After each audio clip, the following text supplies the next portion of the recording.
Clans didn't bless clans. This made absolutely no sense in that culture. And yet Genesis tells us that Abraham chose to believe the unbelievable. That he said to God, I don't know how this can possibly work. I don't have any children. I won't be around to see whether or not I become a nation. But because this is the promise you've made me, Abraham chose to believe this unbelievable, incoherent, literally impossible to fulfill promise. Now, if you grew up in church, or if you're Jewish, or if you know anything about the Old Testament, you know that eventually Abraham and Sarah did have a son. His name was Isaac. And Isaac had a son. In fact, we'll put their whole family tree up here. Abraham had Isaac, and Isaac had a son named Jacob. In fact, Isaac had two sons, Esau and Jacob. Esau was the oldest son. Esau's name should be up here, except Jacob was sneaky. In fact, there is so much family dysfunction and so much chaos. You should read this part of the Bible. It will make you feel better about your children and your grandchildren and even your parents and even your adolescents, okay? It was unbelievable because Jacob stole the right from his older brother to have the blessing of the older brother. If he hadn't, we'd have the name Esau up here instead of Jacob. Abraham lied about his wife. Imagine this, ladies. You know, they get to Egypt, and Abraham's afraid that Pharaoh's going to want to put Sarah in his harem and kill him, you know, kill the husband, steal the wife. And so Abraham says, hey, let's just tell everybody you're my sister.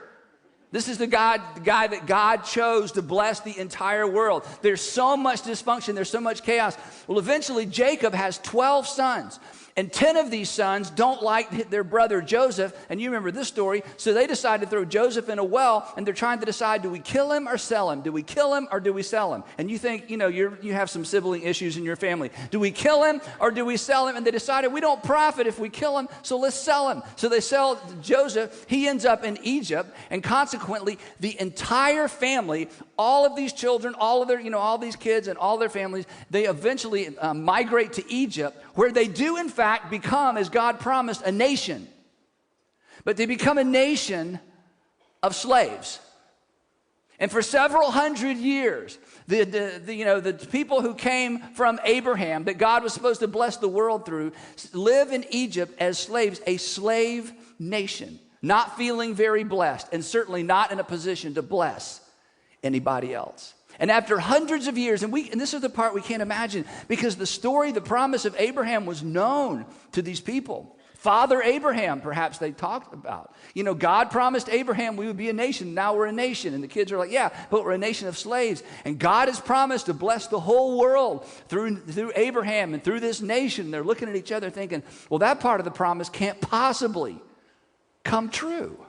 And then God sent a deliverer, Moses.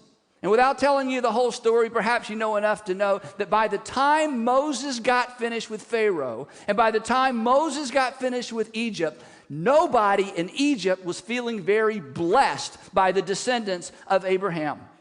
And then they make their way across the Red Sea, and they make their way into the promised land, into Canaan, into the land of Canaan.